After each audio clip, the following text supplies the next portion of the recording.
จราจรเพื่อชุมชนทางสถานีวิทยุกระจายเสียงแห่งประเทศไทยจังหวัดเชียงใหม่ FM 93.25 เมกะเฮิรตซ์ทุกวันจันทร์ถึงวันศุกร์ 16:10 น.ถึง 17:00 น.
สวัสดีค่ะต้อนรับคุณผู้ฟังทุกท่านนะคะเข้าสู่ในช่วงเวลาของรายการ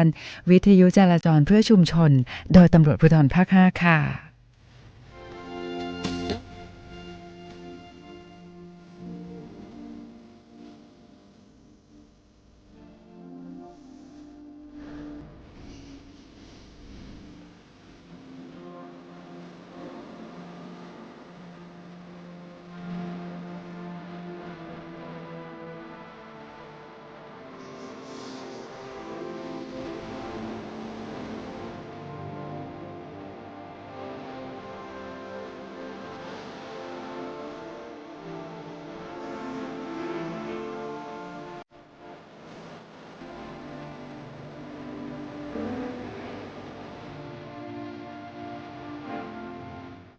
ต้อนรับคุณผู้ฟังวันนี้นะคะ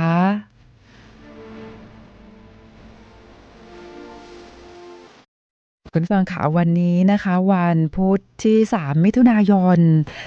2569ค่ะ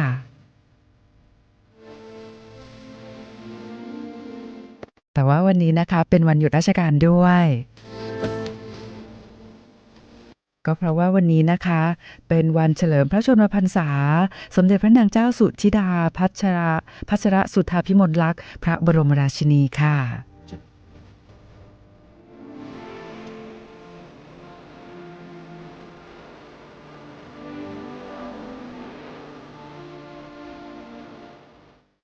ค่ะวันนี้นะคะจังหวัดเชียงใหม่ค่ะก็ได้มีการจัดพิธีเจริญพระพุทธมนต์และพิธีทำบุญตักบาตรถวายพระราชกุศลเนื่องในโอกาสพระราชพิธี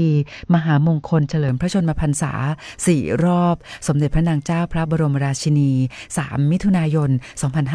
2569นะคะซึ่งวันนี้นะคะทางตำรวจภูธรภาค5แล้วก็หน่วยงานในสังกัดนะคะก็ได้เข้าร่วมพิธีเจริญพระพุทธมนต์และพิธีทำบุญตักบาตรนะคะโดยในพื้นที่รับผิดชอบของตำรวจภูธรภาค5นะคะ8จังหวัดภาคเหนือตอนบน159สถานีตำรวจนะคะก็สถานีตำรวจทุกแห่งก็ได้ไปร่วมกับทางอำเภอนะคะแล้วก็เข้าร่วมในพิธีดังกล่าวด้วยแต่ว่าวันนี้ที่จังหวัดเชียงใหม่นะคะในช่วงเช้าที่อาคารนิทรรศการ1อุทยานแห่งขออภัยค่ะอุทยานหลวงราชพฤกษ์ตำบลแม่เหี่ยอำเภอเมืองเชียงใหม่จังหวัดเชียงใหม่นะคะวันนี้ท่านรัฐพล นราดีศรผู้ว่าราชการจังหวัดเชียงใหม่ก็พร้อมด้วย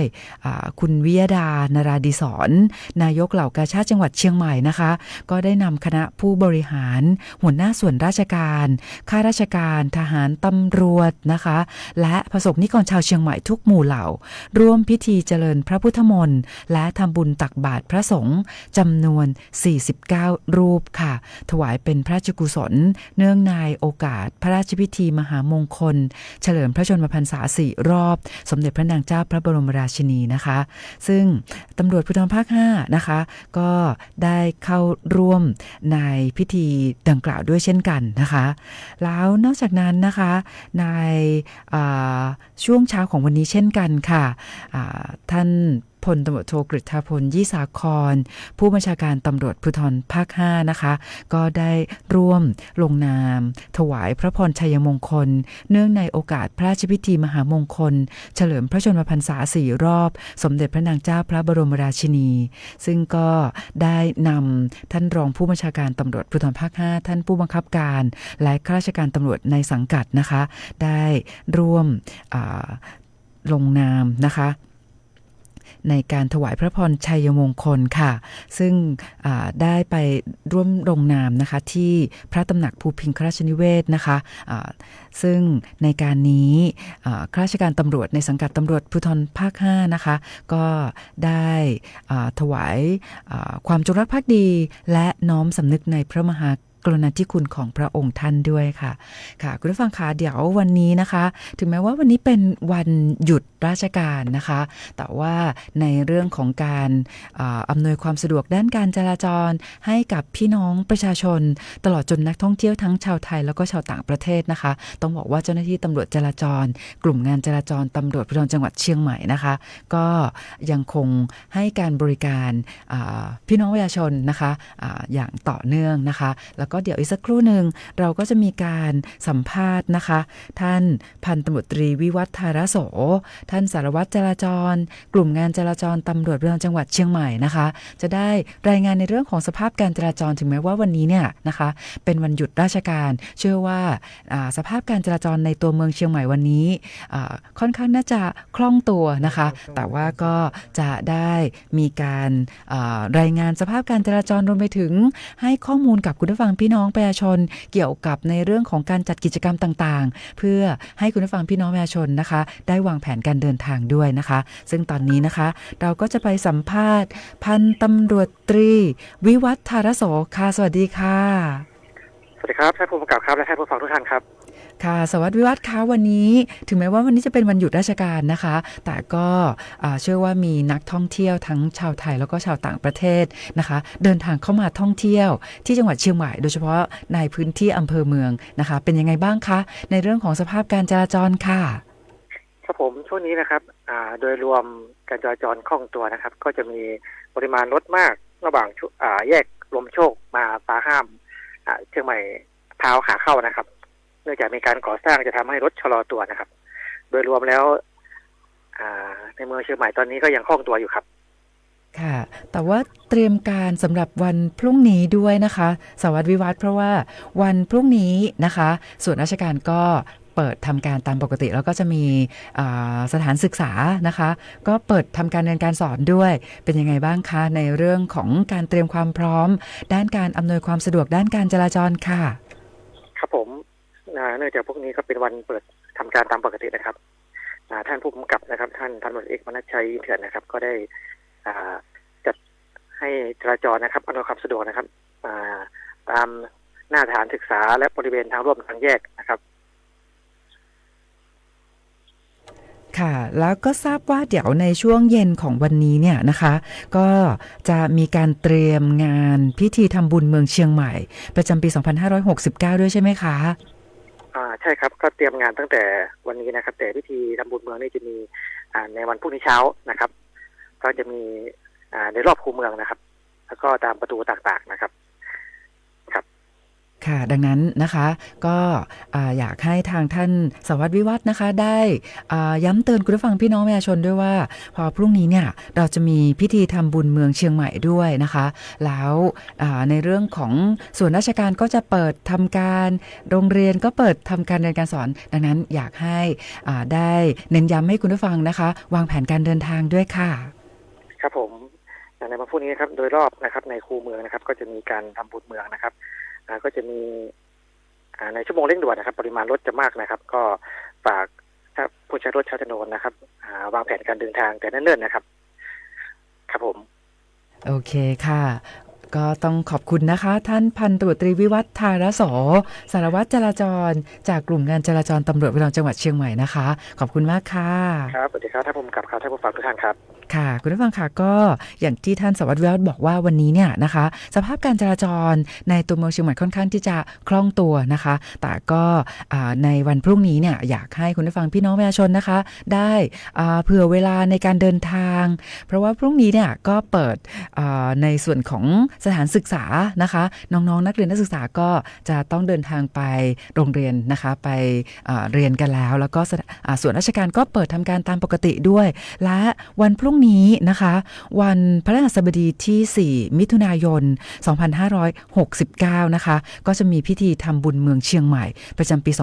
2569ด้วยซึ่งหน่วยพิธีนะคะ10จุดนะคะรอบเมืองเชียงใหม่ก็จะมีกำหนดการดังต่อไปนี้นะคะเวลา 7 นาฬิกาค่ะเขาจะมีพิธีขึ้นเท้าทั้ง4นะคะแล้วก็ในเวลา 9 นาฬิกา 39 นาทีพระสงฆ์เจริญพระพุทธมนต์สืบชะตาเมืองในเวลา 10 นาฬิกา 30 นาทีแสดงพระธรรมเทศนานะคะเวลา 11 นาฬิกาจะเป็นถวายทายธรรมแด่พระสงฆ์อนุโมทนาแล้วก็ในเวลา 11 นาฬิกา 30 นาทีจะเป็นการถวายภัตตาหารเพลแด่พระสงฆ์อนุโมทนาก็เป็นอันเสร็จพิธีอันนี้คือกำหนดการก็จะเริ่มตั้งแต่เวลา 7 นาฬิกานะคะ 7 โมงเช้าถึงเวลาประมาณเที่ยงวันนะคะโดย10 จุดนะคะที่จะมีการจัดทำพิธีทำบุญเมืองเชียงใหม่ประจำปี 2569นะคะมี10 จุดรอบเมืองเชียงใหม่ดังต่อไปนี้ค่ะจุดที่1นะคะกลางเวียงเชียงใหม่บริเวณอนุสาวรีย์3กษัตริย์ค่ะจุดที่2ประตูท่าแพจุดที่3ประตูเชียงใหม่จุดที่4ประตูแสนปรุงนะคะจุดที่5ประตูสวนดอกจุดที่6ประตูช้างเผือกค่ะจุดที่7นะคะแจ่งสีภูมิจุดที่8แจ่งกระตั้มจุดที่9แจ่งกู่เฮืองแล้วก็จุดที่10นะคะแจ่งหัวลินนะคะก็จะเป็น10 จุดรอบเมืองเชียงใหม่นะคะพิธีทำบุญเมืองเชียงใหม่ประจำปี 2569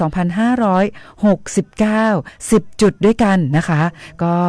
อย่างที่ได้นำเรียนให้กับคุณผู้ฟังว่าพิธีเนี่ยก็เริ่มตั้งแต่7 โมงเช้านะคะจนถึงเวลาเที่ยงวันดังนั้นนะคะในที่มีการทำพิธีทำบุญเมืองเชียงใหม่ก็เชิญชวนคุณผู้ฟังพี่น้องประชาชนนะคะได้เข้าร่วมในพิธีดังกล่าวเพื่อความเป็นสิริมงคลแก่เมืองเชียงใหม่แล้วก็เป็นการสืบสานประเพณีอันดีงามของชาวล้านนาด้วยนะคะเอาละค่ะคุณผู้ฟังคะตอนนี้เรายังคงมีบทเพลงเพราะๆมาฝากคุณผู้ฟังด้วยอยากให้คุณผู้ฟังมีความสุขกับการฟังเพลงในวันหยุดวันนี้ด้วยนะคะ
ต้องนำเรียนให้กับคุณผู้ฟังพี่น้องประชาชนนะคะว่าวันนี้นะคะในรายการนะคะเราได้รับเกียรติเป็นอย่างยิ่งเลยนะคะจาก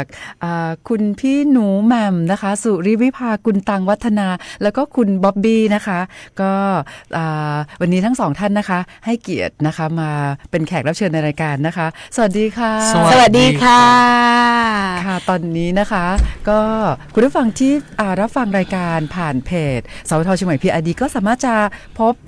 คุณพี่หนูแหม่มคุณบ๊อบบี้นะคะเราจะไลฟ์สดด้วย ยินดีค่ะมาเลยค่ะสวัสดีทุกคนนะคะ ขอบคุณทางสถานีมากกว่าที่แบบให้พวกเราแบบเลี้ยวเข้ามาฉลับเข้ามาแบบด้วยความไม่ได้นัดกันล่วงหน้านานๆเลยค่ะรู้สึกว่าตอนเที่ยงเองใช่ไหมคะโทรบอกตอนเที่ยง ค่ะ 4 โมงมาจ้าน่ารักที่สุดเลยนะคะ ก็สถานีวิทยุกระจายเสียงแห่งประเทศไทย จังหวัดเชียงใหม่นะคะรวมไปถึงรายการวิทยุจราจรเพื่อชุมชน โดยตำรวจภูธรภาค 5ก็ขอต้อนรับนะคะคุณพี่หนูแหม่มแล้วก็คุณบ๊อบบี้นะคะด้วยความยินดียิ่ง ขอบคุณ ค่ะ ขอบคุณค่ะ ค่ะคุณพี่หนูแหม่มค่ะวันนี้นะคะที่คุณพี่หนูแหม่มแล้วก็คุณบ๊อบบี้นะคะให้เกียรติมาร่วมพูดคุยในรายการ เนื่องจากว่ารายการนะคะเป็นรายการวิทยุจราจรเพื่อชุมชนเราก็อยากจะต้องให้คุณพี่หนูแหม่มคุณบ๊อบบี้นะคะได้พูดคุยกับชาวจังหวัดเชียงใหม่ในเรื่องของการขับขี่ที่ปลอดภัยด้วยก็คุณบ๊อบบี้มีเทคนิคในเรื่องของการขับขี่ที่ปลอดภัย ก็เรียนเชิญได้เลยนะคะจริงๆสวัสดีชาวเชียงใหม่ที่ใช้รถใช้ถนนแล้วก็ไม่ได้ใช้รถใช้ถนนกำลังฟังพวกเราอยู่ก็สวัสดีทุกท่านนะคะจริงๆหนูแบบว่าเมืองมันก็ขยายไปเนาะเมื่อกี้ยังนั่งรถเข้ามาแล้วยังบอกว่าเดี๋ยวนี้เมืองขยายไปเยอะเลยเนาะออกนอกเมืองไปเยอะถนนหนทางก็เปลี่ยนแปลงไปจากที่เมื่อก่อนที่พวกเราเคยมากันบ่อยๆเราอาจจะไม่ได้มากันบ่อยมากแต่ว่าเราก็จะแต่ละครั้งที่มาเราก็จะเห็นการเปลี่ยนแปลงแล้วก็การเติบโตของเมืองของการขยายเมืองขยายถนนหนูว่าจริงๆพอถนนเยอะขึ้นรถมันก็เยอะขึ้นไปด้วยเนาะทั้งหมดทั้งมวลการอยู่ในกฎกติกาน่าจะเป็นสิ่งที่ถือว่าเป็นพื้นฐานเป็นมาตรฐานที่ทุกคนต้องปฏิบัติตามมันก็จะทำให้เราปลอดภัยได้ในที่สุดนั่นแหละค่ะมีเทคนิคอันดับแรกนะเทคนิคนะเอาใจเย็นก่อนไม่ต้องรีบไปไหนวันนี้อากาศร้อนด้วยคุณบ๊อบบี้ใจเย็นร้อนต้องใจเย็นตอนขับรถนะเคยเย็นไหมเดี๋ยวall the time ค่ะก็คือคุณพี่หนุ่มแหม่มบอกว่าเนี่ยเราก็ต้องทำตามกฎกติกาอย่างเช่นกฎจราจรนะคะอันนี้ต้องถือปฏิบัติอย่างเคร่งครัดเลยแล้วก็คุณบ๊อบบี้บอกว่าต้องใจเย็นก่อนใช่ไหมคะใช่ต้องใจเย็นเพราะทุกคนต้องไปที่ของเขาถึงจุดหมายใช่ส่วนก็ถ้าใจเย็นก่อนทุกคนก็จะไปที่จุดหมายกันด้วยกันพร้อมกันใช่ไหมจะรีบหรือตัดหน้าหรืออะไรแบบนี้มันจะไม่มีประโยชน์กับก็ไม่ถึงจุดหมายสักทีใช่ยิ่งทำให้รถติดแบบนี้ใช่ค่ะใช่ค่ะก็อย่างเช่นตอนช่วงเวลาชั่วโมงเร่งด่วนคุณพี่แหม่มคุณบ๊อบบี้ที่เชียงใหม่ตอนเช้าเนี่ยนะคะกับตอนเย็นตอนกี่โมงคะเร่งด่วนเหมือนกรุงเทพไหมคะก็คือ7 โมงเช้าถึงประมาณ8 โมงนิดๆนะคะก็โดยเฉพาะถนนที่ผ่านหน้าสถานศึกษาก็จะมีปริมาณรถเยอะนิดนึงอาจจะต้องอย่างที่คุณบ๊อบบี้บอกว่าใจเย็นเนี่ยนะคะก็ต้องเผื่อเวลาด้วยแพลนล่วงหน้าถ้าเราต้องถึงที่นู่น8 โมงแล้วก็ต้องออกล่วงหน้าก่อนเพื่อให้ถึงเวลาที่ต้องการใช่ค่ะแล้วก็คุณพี่หนุ่มแหม่มกับคุณบ๊อบบี้นะคะบอกว่ามาเชียงใหม่บ่อยไหมคะมาที่เชียงใหม่บ่อยไหมคะจริงๆคุณแม่ของคุณบ๊อบบี้อะค่ะอยู่ที่เชียงใหม่เราก็จะมาบ้างเนืองคุณแม่ไปกรุงเทพบ้างสลับกันเพราะฉะนั้นการมาแต่ละครั้งของเราก็จะเป็นส่วนใหญ่ก็จะเป็นในเรื่องของงานถ้ามาแบบเที่ยวเล่นก็บวกงานไปด้วยทุกทีอะไรอย่างเงี้ยใช่แสดงว่าคุณบ๊อบบี้คุณหนูแหม่มก็ต้องชอบทานอาหารเหนือมีที่ผมยังถามอะไรนะเมื่อกี้เราไปทานกลางวันกันค่ะแล้วบอกเราไปร้านสเต็กเก้แมมสั่งลาบไม่ออเดิร์ฟเมืองมาให้ผมหน่อยมันเป็นอาหารที่เราทานง่ายค่ะขึ้นเชียงใหม่แต่ละครั้งก็ต้องกินอาหารต้องทานค่ะแล้วอาหารโปรดอาหารเหนือของโปรดของคุณบ๊อบบี้คุณแหม่มเมนูมีเมนูพิเศษไหมคะที่โปรดมากสุดเลยของบ๊อบบี้ของไอนะอาหารเหนือนะอาหารเหนือก็ ไส้อั่ว ไส้อั่วกับข้าวซอย น้ำพริกหนุ่มข้าวซอย ใช่ ของนวมต้องเป็นแหนมค่ะแหนม อ๋อ แหนม จิ้นส้ม ใช่จิ้นส้ม แต่ว่าต้องนึ่งนิดนึงมันจะอร่อย อ๋อ ให้มันสุกนิดนึง ค่ะ ใช่ค่ะ ก็นอกจากตอนเนี้ยนะคะทราบว่าคุณหนูแหม่มแล้วก็คุณพี่หนูแหม่มคุณบ๊อบบี้มาที่เชียงใหม่มาได้พักผ่อนด้วยนะคะ ค่ะ แล้วก็มีในเรื่องของทำงานเกี่ยวกับอะไรนะคะที่ตอน ครั้งนี้ ค่ะ ครั้งนี้เรามาเปิดตัวผัดไทยนวมมาสายอาหาร เป็น ค่ะ เป็นก้าวแรกของการมาอีกธุรกิจหนึ่งที่เรายังไม่เคยเหยียบในธุรกิจนี้มาก่อน ค่ะ นั้นเราเป็นทำธุรกิจทีวีก็จริงเราออกชิมมาแล้ว เยอะ ชิมมาแล้วเยอะมากถ้าจะถามว่าในทุกภาคของประเทศไทยไปมาแล้ว แทบจะทุกภาคเรารู้เรื่องของอาหาร แต่ว่าแน่นอนในแต่ละยุคหรือในการเปลี่ยนแปลงแต่ละช่วงของอายุของเจนนะคะอาหารมันก็จะเปลี่ยนแปลงไปตามเจนอยู่แล้ว ค่ะ หนูแบบรู้สึกว่าอาหารที่เรากินทุกวันมันเป็นเรื่องจำเป็นที่เราจะต้องกินทุกวันหนูก็เลยรู้สึกว่าเฮ้ยเราจะไปในธุรกิจไหนดีนะ ก็เลยมาจบกันที่ธุรกิจอาหาร จากประสบการณ์ของการไปชิมเรามาทั้งหมดที่เราทำรายการทีวี ค่ะ ที่เกี่ยวกับชิม ก็เลยมาตกที่อาหาร เราจะเลือกเมนูอะไรดีบ๊อบบี้ในที่สุดเราก็แบบว่า ถ้าเราอยากจะขายแบบส่งออกด้วย เรานึกถึงเรื่องของการขายออกในประเทศส่วนหนึ่งแล้วก็ส่งออกขายส่วนหนึ่งเช่นเดียวกันเราก็เลยรู้สึกว่าอะไรที่ชาวต่างชาติรู้จักแล้วก็คุ้นเคยกับอาหารดี เราก็รู้สึกว่ามันก็มีอยู่ไม่กี่เมนูมีต้มยำกุ้งแกงเขียวหวานอะไรอย่างเงี้ยค่ะ ค่ะ แล้วก็หนึ่งในนั้นก็มีผัดไทย เราก็มาดูว่าเอ้ยเราเลือกผัดไทยไหมทีเนี้ยตลาดผัดไทยมันเยอะมากมีทั้งเส้นแห้งมีทั้ง เส้นจันทร์ ใช่มันเยอะไปหมดเลย ค่ะ เราก็รู้สึกว่าเราจะรีเสิร์ชนุ่มทำธุรกิจอาหารนุ่มทำเส้นวุ้นทำผัดไทยเนี่ยค่ะใช้เวลาทำเกือบ5 ปี เพราะว่าใช่ค่ะเราทั้งรีเสิร์ชเราทั้งดูว่าในตลาดที่เปลี่ยนไปเป็นยังไง แน่นอนหน่วมกำลังอยากจะเสิร์ฟผัดไทยให้กับคนในโลก ค่ะ และในยุคปัจจุบันที่สามารถผัดที่ไหนก็ได้รสชาติเดียวกัน โอ้ หลายคนเวลาเราเห็นในโซเชียลหรือในเส้นทางของต่างประเทศที่เขาพูดถึงผัดไทย เราไม่เจอเส้นแห้งไม่เจอซอสอันนั้นต่างชาติก็น่าจะยากต้องใช้สกิลในการต้มเส้นต้องอะไรเงี้ยมันค่อนข้างยากสำหรับเขาและความเข้าใจของต่างชาติเข้าใจว่าการทำซอสผัดไทยก็คือการใส่คัตช็อปกับซอสพริก ค่ะ แล้วก็ปรุงอะไรต่อมีอะไรของเขาอะค่ะหน่วยว่าเขากำลังมองแล้วก็เข้าใจถึงผัดไทยค่อนข้างผิด เราก็รู้สึกว่าเราจะทำยังไงให้คนเข้าใจผัดไทย แล้วก็ทำง่ายกว่าเส้นแห้ง ค่ะ เราก็เลยเป็นโจทย์ที่เราจะต้องทำงานกันเกือบ5 ปี แล้ว โอ้โห ออกมาเป็นผัดไทยภายใต้แบรนด์ชื่อว่าอันตี้แหม่มผัดไทยหรือผัดไทยของป้าหนูแหม่มอะไรเงี้ยใช่ใช่ ค่ะ แล้วก็เป็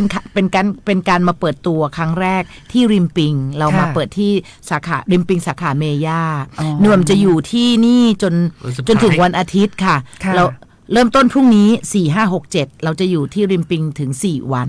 ด้วยการมาเปิดผัดไทยแล้วก็จะมีซุ้มของอันตี้แหม่มผัดไทยนี่แหละค่ะเป็นการเปิดตัวในแต่ละวัน แล้วก็ผัดให้ทุกคนได้เห็นว่ามันเป็นเส้นที่เอามาเสิร์ฟสำหรับคนรุ่นใหม่ที่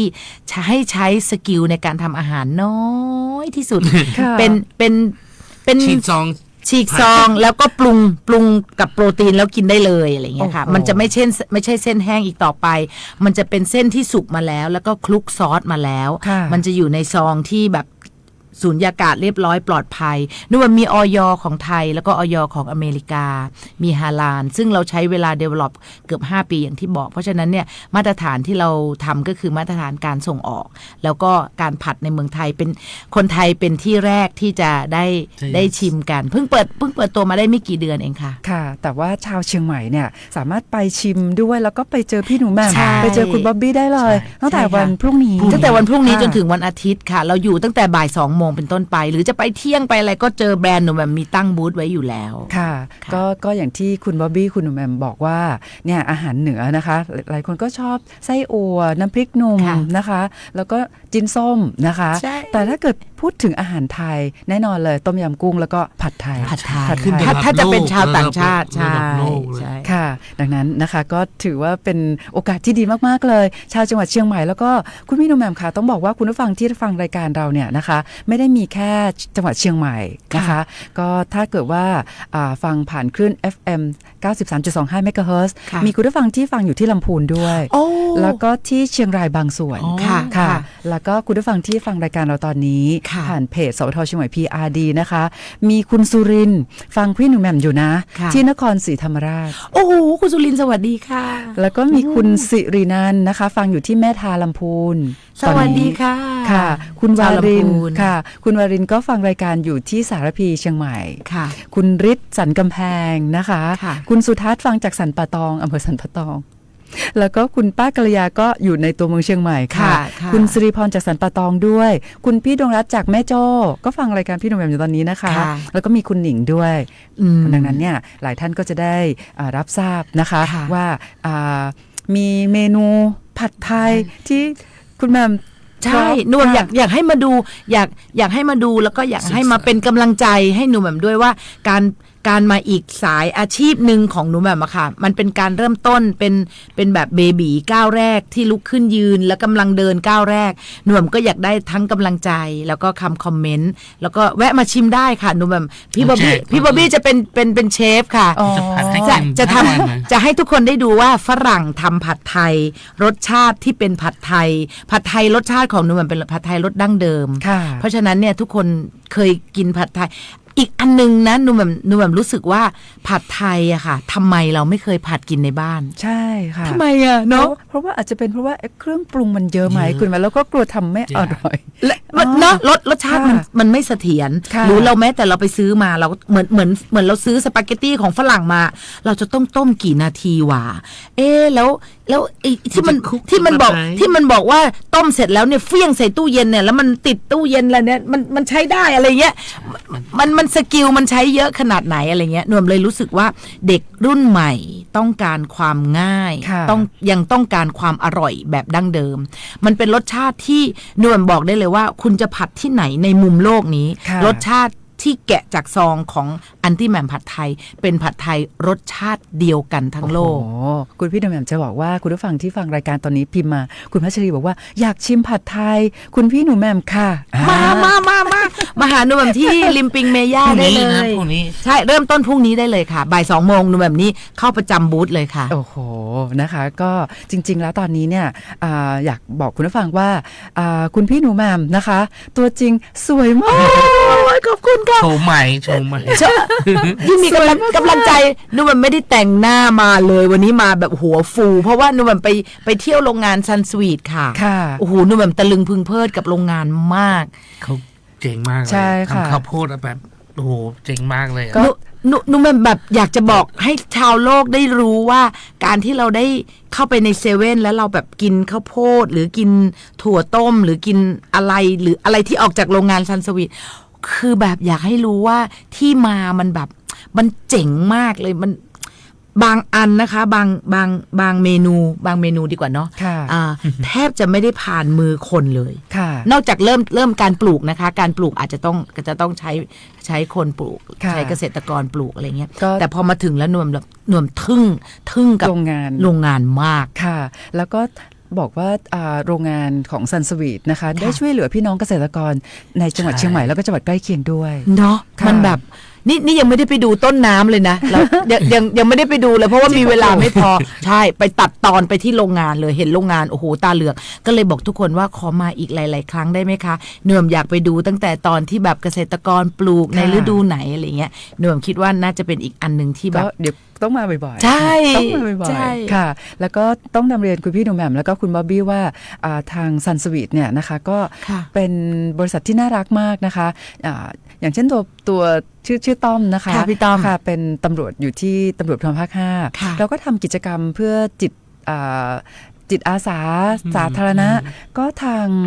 ซันสวีทนะคะก็ให้การสนับสนุนอย่างเช่นเอาผลิตภัณฑ์มาแจกพี่น้องประชาชนอย่างเช่นการจัดรายการก็มีผลิตภัณฑ์มาแจกด้วยเวลาเรามีกิจกรรมให้คุณผู้ฟังได้ร่วมสนุกค่ะอย่างเช่นตอนนี้เนี่ยเราก็เชิญชวนให้พี่น้องประชาชนค่ะมีการคัดแยกขยะจากที่บ้านคุณพี่หนุ่มแหม่มนะคะพอแยกประเภทเสร็จปุ๊บเนี่ยเราก็แนะนำบอกว่าถ้าสะสมไว้เนาะก็เอาไปจำหน่ายได้รายได้กลับมาแล้วก็ลดปริมาณขยะในภาพรวมแล้วก็ที่ตำรวจภูธรภาค 5เนี่ยก็เราก็ทำกิจกรรมให้พี่น้องประชาชนข้าราชการตำรวจค่ะพอแยกขยะโดยเฉพาะขยะเป็นพลาสติกเนี่ยเอามาแลกที่ตำรวจภูธรภาค 5ค่ะก็จะมีผลิตภัณฑ์ซันสวีทมอบให้แล้วก็อาจจะเป็นในเรื่องของผักสดอะไรอย่างเงี้ยนะคะที่โอ้กับจุกเขาก็เคยเอาผักสดมามอบให้เราค่ะแล้วเราก็เอาขยะพลาสติกเนี่ยไปมอบให้กับโครงการโครงการ Green Road ที่ลำพูนเขาจะเอาขยะค่ะไปรีไซเคิลเอาไปทำเป็นอิฐนะคะปูอิฐบล็อกปูพื้นถนนไปทำโต๊ะเก้าอี้ให้เด็กนักเรียนแล้วก็ค่ะอย่างนั้นเลยใช่ค่ะก็จะได้ลดโลกร้อนเป็นโครงการที่ดีแล้วก็ลดปริมาณขยะในภาพรวมค่ะคุณพี่นุ่มแหม่มคุณบ๊อบบี้คะแล้วก็ในพูดถึงในเดือนที่ผ่านมานะคะ31 พฤษภาคมเป็นวันงดสูบบุหรี่โลกแล้วก็ในเดือนมิถุนายนนะคะ26 มิถุนายนเป็นวันต่อต้านยาเสพติดโลกก็อยากจะให้คุณบ๊อบบี้คุณพี่หนุ่มแหม่มนะคะได้เชิญชวนให้คุณผู้ฟังพี่น้องประชาชนนะคะที่สูบบุหรี่เลิกสูบบุหรี่แล้วก็ตอนนี้เราต้องปกป้องเด็กแล้วก็เยาวชนค่ะเพราะว่าในเรื่องของบุหรี่ไฟฟ้าเนี่ยโอ้โหเขามีเป้าหมายเนี่ยไปที่เด็กๆเพราะว่าตัวผลิตภัณฑ์เนี่ยเขาจะทำเป็นตุ๊กตาน่ารักหรือว่ากลิ่นเนี่ยก็สำหรับเด็กๆเพราะว่าพอเด็กติดแล้วเนี่ยเป็นลูกค้าระยะยาวค่ะแล้วก็เราก็อยากจะช่วยกันรณรงค์ในเรื่องนี้ไม่อยากให้เด็กๆเนี่ยไปยุ่งเกี่ยวกับสิ่งเสพติดนะคะไม่ว่าจะเป็นในเรื่องของบุหรี่มวลบุหรี่ไฟฟ้ารวมไปถึงยาเสพติดทุกชนิดก็ในโอกาสนี้อยากจะเชิญคุณบ๊อบบี้คุณพี่แหม่มนะคะช่วยรณรงค์ในเรื่องนี้ด้วยค่ะก็คิดถึงร่างกายตัวเองก่อนใช่ไหมถ้าร่างกายเราก็ไม่เต็มร้อยเราก็ใช้ชีวิตไม่เต็มร้อยไม่ได้ไม่ใช่ที่บุหรี่มันจะช่วยให้เราดีขึ้นใช่ไหมจริงๆถ้าเป็นเด็กๆหน่วมก็พี่บ๊อบบี้น่าจะมองไปเรื่องของการซัพพอร์ตเด็กๆในเรื่องของการให้เด็กๆเหล่านั้นเล่นกีฬาเนาะจะได้หมกมุ่นอยู่กับเรื่องของการแข่งขันการอะไรเงี้ยหนูว่าใช่เพื่อสุขภาพของเด็กๆด้วยแต่ทั้งหมดทั้งมวลหนูแบบมองเป็นภาพรวมใหญ่ๆมันเป็นเรื่องของสังคมมันเป็นเรื่องของครอบครัวมันเป็นเรื่องของแบบภาพรวมทั้งหมดถ้าลำพังเราให้เด็กเขาตัดสินใจหรือผัดภาระไปว่าเด็กๆต้องเล่นกีฬาหรือเด็กๆต้องตั้งใจเรียนอะไรเงี้ยหนูว่าบางคนอาจจะในแต่ละวัยที่มันหลากหลายแตกต่างกันด้วยวัยด้วยอายุมันอาจจะเข้าใจไม่ตรงกันหน่วยว่าผู้ใหญ่เนี่ยแหละค่ะเป็นจุดเริ่มต้นในการช่วยกันดูภาคสังคมเองหน่วยงานเองแต่ละหน่วยงานด้วยทำกิจกรรมต่างๆเพื่อดึงจูงใจหรือแม้แต่ในครอบครัวเองเราก็จะต้องไปดูว่าแต่ละครอบครัวก็ต้องย้อนกลับไปดูแหละว่าคุณพ่อคุณแม่แต่ละครอบครัวเป็นอย่างไรดูแลเรื่องของสุขภาพเป็นหลักให้กับครอบครัวอย่างไรหน่วยว่าถ้าเราย้อนไปในเรื่องของภาพรวมแบบเหล่านั้นเนี่ยการที่เราจะให้ความเข้มแข็งหรือวัคซีนที่ดีสำหรับลูกๆมันก็น่าจะมีประสิทธิภาพมากพอสำหรับป้องกันลูกๆหลานๆของเราได้การทำงานหรือการเลี้ยงชีพมันก็เป็นเรื่องสำคัญที่พ่อแม่เองก็จะต้องทำปากกัดตีนถีบแต่การที่จะต้องเสียเวลาให้ดูลูกเนี่ยว่ามันอาจจะไม่ได้เข้มข้นเหมือนตอนสมัยปู่ย่าตายายเราเลี้ยงเนาะเพราะว่ามันสิ่งเร้าอะไรต่างๆมันอาจจะไม่ได้มากเท่านี้หนูว่าจริงๆถ้าย้อนกลับมาที่ครอบครัวที่ภาคของสังคมน่าจะช่วยได้ดีแล้วก็แข็งแรงแล้วก็เข้มแข็งกว่าฝากให้ใช่ฝากให้ทั้งโรงเรียนด้วยใช่ educate เด็กๆให้เยอะขึ้นอะไรเงี้ยหนูว่ามันยังต้องทำตลอดแหละเนาะเพราะว่าไอ้คนที่มันขายมันยังผลิตตลอดเลยคิดอะไรใหม่ๆมาตลอดเราก็ต้อง educate ให้ความรู้ให้ความแข็งแรงทางด้านการตัดสินใจของลูกหลานเราค่ะคุณบ๊อบบี้คุณพี่หนุ่มแหม่มค่ะตอนนี้นะคะคุณผู้ฟังที่ฟังรายการอาจจะต้องการทักทาย โดยตรง เดี๋ยวเราก็จะเปิดสาย ยิน ด้วย ดี เนาะนะคะ ยินดีค่ะยินดี ถ้าว่าคุณผู้ ค่ะ ฟังท่านไหนนะคะอยากจะทักทายคุณบ๊อบบี้คุณพี่หนูแหม่มนะคะ ก็โทรศัพท์เข้ามาได้ ฮัลโหลฮัลเลมาได้เลยจ้า 053-276-793 นะคะ ก็สามารถโทรศัพท์เข้ามาทักทายคุณพี่หนูแหม่มอาจจะอยากจะทราบเทคนิคส่วนตัวนะคะ จากคุณพี่หนูแหม่มก็โทรศัพท์เข้ามาได้เลยนะคะ ยินดีค่ะ ก็มีเวลาเหลือประมาณสัก10 นาทีท้ายนี้นะคะ ได้ค่ะ แล้วก็คุณผู้ฟังที่ฟังรายการผ่านเพจนะคะ คุณสิรินันท์บอกว่าติดตามรายการคุณพี่หนูแหม่มตลอด เห็นในรายการสวยมากค่ะ คุณสิรินันท์ หมดไปเยอะค่ะ คุณศิรินันท์ แล้วก็คุณพรสวรรค์ก็บอกว่าสวัสดีคุณแหม่มค่ะ สวัสดีค่ะ ก็คือผู้ฟังที่ฟังผ่านเพจก็ ค่ะ พิมพ์เข้ามาได้ทักทาย ชิดแชทกัน ค่ะ เนาะ แต่ว่าในสายตอนนี้มี1 สายแล้ว ค่ะ สวัสดีค่ะ สวัสดีค่ะ สวัส พี่ ดี สุ ค่ะ เนค่ะ แล้วก็คุณปวีด้วยค่ะ สวัสดี สวัสดีค่ะจากไหนคะ ดีใจมากๆนะคะ ที่มาเชียงใหม่เคยเห็นในทีวี แต่ตอนนี้แต่ตัวจริงไม่เคยเห็นตอนนี้ก็ไม่เห็นเหมือนกัน จะเจอกันวันพรุ่งนี้ก็ได้ ฟังเสียงเอาละกันเนาะ เอาเสียงคนสวย ฟังเสียงก็สวยเอาฟังเสียงค่ะ เอาอะไรมาฝากบ้าง ครั้งนี้เอาผัดไทยมาฝากค่ะ อ๋อต้องไปที่นู่นใช่ไหม มาที่ริมปิงนะคะริมปิงเมย่าค่ะแม่จ๋า อ๋อค่ะค่ะ แม่อยู่ไหน อยู่สันพเนตรค่ะ ไกลไหมคะ ก็ไกลอยู่จากนี่ไปนี่ก็ไกลพอสมควร ก็คุณป้ากัลยาคุณพี่หนูแหม่มเป็น ค่ะ แฟนรายการประจ โอ้ ำค่ะ ก็คุณป้ากัลยาอยากเจอคุณพี่หนูแหม่มคุณบ๊อบบี้พรุ่งนี้ พ ใช่ รุ่ง ไหม นี้ คะ ค่ะเริ่มพรุ่งนี้ค่ะ ค่ะ ที่เมย่านะคะ ตั้งแต่เวลาบ่าย 2เนาะ ค่ะ ค่ะ คุณป้ากัลยาอยากจะฝากอะไรพูดเพิ่มเติมเชิญได้เลยค่ะ ก็ขอให้รายการนี้ขายดีขายดิบขายดีนะคะจ้ะก็คิดว่าทำรายการอย่างนี้มันก็ดีแล้วค่ะมี จ้ะ ทั้งประเทศไทยแล้วก็ต่างประเทศด้วย จ้ะ แต่พี่หนุ่มแม่มเป็นคนเก่งเห็นตั้งแต่ช่อง7แล้วเป็นคนเก่ง ตามมานะ ได้ฟังแต่ว่ารายการนี้ดีๆทั้งนั้นเลยค่ะ ขอบคุณค่ะ ค่ะ เดินรุ่งเรืองนะคะ ขอบคุณค่ะ คนติดเยอะๆเลย แต่ ขอบ คน คุณ ส ค่ะ วยยังไงก็มีคนติดอยู่แล้ว กับลูกฝีมือ ขอบคุณค่ะ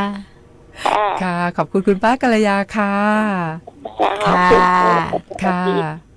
ค่ะ คุณผู้ฟังค่ะก็ตอนนี้ยังมีเวลา ชื่ นะคะ นใจ ค่ะ คุณป้ากระยาก็โอ้โหนะคะอวยพรให้คุณ ค่ะ พี่หนุ่มแหม่มด้วย คุณผู้ฟังท่านไหนที่อยากจะทักทายคุณพี่หนุ่มแหม่มเพิ่มเติมนะคะ ก็โทรศัพท์เข้ามาได้ 053-276-793 นะคะ แล้วก็คุณผู้ฟังที่ฟังผ่านเพจก็พิมพ์ข้อความเข้ามาได้นะคะ ค่ะ คุณพี่หนุ่มแหม่มค่ะตอนนี้ที่เราก็เปิดหน้าใหม่ด้วย แล้วก็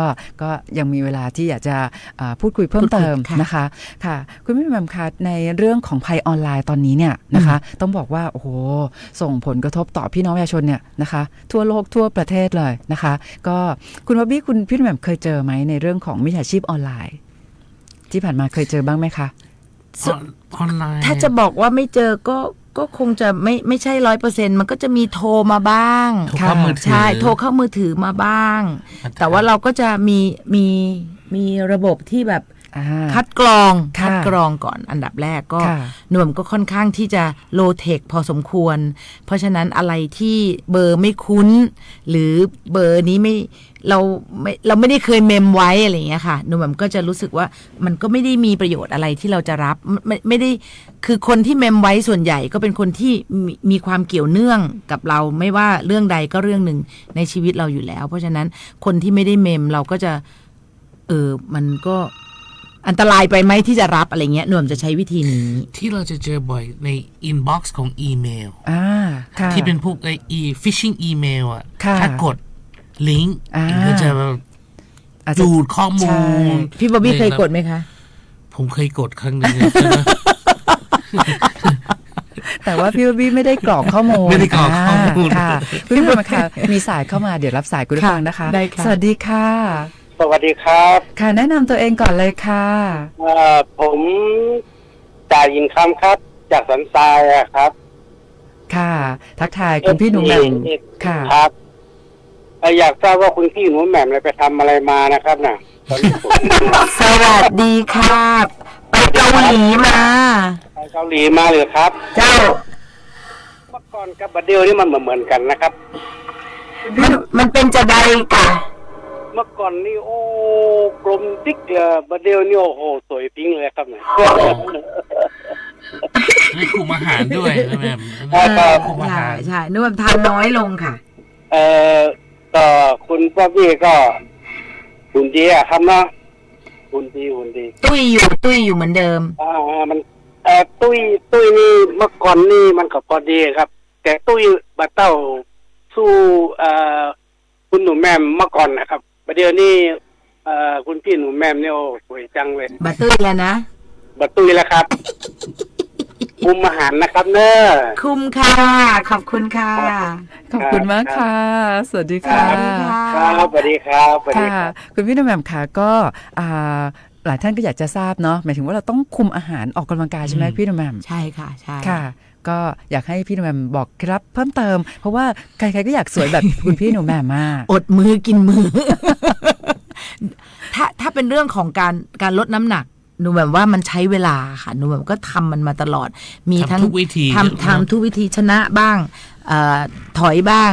ไปต่อบ้าง ไปต่อไม่ไหวบ้างอะไรเงี้ยค่ะ จนในที่สุดพอเราอายุมากขึ้น มันก็ด้วยการเจริญเติบโตหรือการย่อยอาหารหรืออะไรเงี้ยหนูว่ามันก็น่าจะเป็นเรื่องของคำนึงถึงเรื่องของสุขภาพเป็นหลัก เราจะไปดูในการตรวจร่างกายแต่ละปีอะไรเงี้ยต้องย้อนกลับมาดูเราก็ต้องมาดูว่าอะไรที่มันเยอะไปอะไรที่มันน้อยไป ก็กินเยอะไปก็กินให้มันน้อยลง ไม่ได้มีอะไรซับซ้อนออกกำลังกายออกไหวก็ออกไม่ไหวก็หยุดอะไรเงี้ยใช่แต่เรื่องความสวยความงามนี่ต้องหมอเท่านั้น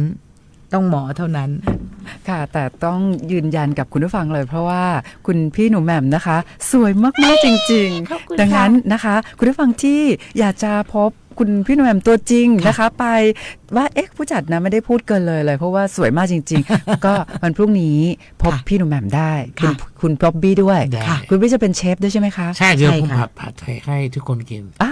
นะ แจ คะ กไปเรื่อยๆนะเรา ใช่ จะ มัน ทำไปเรื่อย มันง่ายมากมันฉีกซองเตรียมโปรตีนให้เสร็จแล้วก็เอาซองใส่เอาเส้นใส่เอาน้ำเปล่าใส่ผัดเขย่า3-4 นาทีกินได้เลยพรุ่งนี้ไปเจอแล้วจะรู้และจะเข้าใจว่ามันง่ายมาก โอเคเลยนะคะ ดังนั้นนะคะคุณผู้ฟังที่ฟังรายการนะคะ เพราะว่าคุณพี่หนุ่มแหม่มคุณบ๊อบบี้เนี่ยอยู่ที่เชียงใหม่กับเราหลายวัน ๆ ใช่ค่ะอยู่ถึงวันอาทิตย์เลยค่ะ ค่ะอยู่วันอาทิตย์นะคะ ค่ะ ดังนั้นท่านคุณผู้ฟังว่างวันไหนเนาะมีโอกาสไปชิมผัดไทย แวะมา นะคะ ทักทายได้ ก็ เลย ได้ทุกวันเลยนะคะ จนถึงวันอาทิตย์นะคะ อยู่กัน ค่ะ ยาวๆเลยค่ะ ค่ะ ตอนนี้ก็ใกล้หมดเวลาพอดีเลย ค่ะ อยากให้คุณบ๊อบบี้คุณพี่แหม่มนะคะ ฝากอะไรถึงคุณผู้ฟังช่วงท้ายนี้สัก1 นาทีนิดๆเชิญได้เลยค่ะ ไม่เกิน2 นาทีเชิญเลยค่ะ ก็ฝากดูไปเจอเรา ไป ได้ เจอที่ริมปิง เมย่า เมย่ามาชิมแอนตี้แมนผัดไทย ค่ะ นะทุกคนน่าจะชอบเป็น ได้ค่ะ ผัดให้ทุกคนกิน แวะมาชิมแวะมาถ่ายรูปกันค่ะ ได้มาทักทาย ใช่ค่ะ เราอยากเจอคนเชียงใหม่ ใช่ เจ้า ใช่ครับ วันนี้มาเชียงใหม่ก็ต้องอู้กับเมืองเนาะ ใช่ค่ะ คุณบ๊อบบี้คุณพี่หนูแหม่มนะคะ ค่ะ ค่ะ ตอนนี้นะคะก็มาถึงช่วงสุดท้ายของรายการแล้วนะคะ ก็ในนามของตำรวจภูธรภาค 5แล้วก็สวทเชียงใหม่นะคะ ต้องขอบพระคุณนะคะ คุณพี่หนูแหม่มแล้วก็คุณบ๊อบบี้มากๆเลย ที่ให้เกียรติมาร่วมรายการกับเราในวันนี้ แล้วก็วันพรุ่งนี้คุณพี่หนูแหม่มค่ะที่เชียงใหม่เนี่ยเขามีพิธีทำบุญเมืองด้วยนะ โอ้ ก็10 จุดนะคะค่ะแต่ละแจ่งต่างๆนะคะ โอ้ ตั้งแต่7 โมงเช้าถึงประมาณช่วงเที่ยงนะคะ แล้วก็วันพรุ่งนี้เนี่ยวิทยาลัยนาฏศิลป์เชียงใหม่นะคะ ร่วมกับสภาเมืองเขาก็จะมีกิจกรรมทาสีเมืองด้วยนะคะ ดังนั้นคุณผู้ฟังพี่น้องประชาชนที่อยากจะไปร่วมทาสีเมืองนะคะ ก็ไปพบกันที่หน้าวัดสวนดอกนะคะ ตั้งแต่ช่วงเวลา 8 นาฬิกาเลยนะคะ อีเวนต์เยอะเลยค่ะ ใช่ค่ะนะคะวันพรุ่งนี้ก็ถือว่าเป็นโอกาสดีเลยคุณพี่หนุ่มแหม่มคุณบ๊อบบี้มาในช่วง ที่ดีมากเลยนะคะมีพิธีทำบุญเมืองเชียงใหม่นะคะ ไม่เหงา ค่ะ วันนี้หมดเวลาของรายการแล้วนะคะค่ะ ต้องขอบคุณคุณผู้ฟังทุกท่านเลยขอบคุณพี่หนุ่มแหม่ม ขอบคุณ บ๊อบบี้นะคะ ขอบคุณค่ะ ค่ะ สวัส สวัส ดี ดี ค่ะ ค่ะ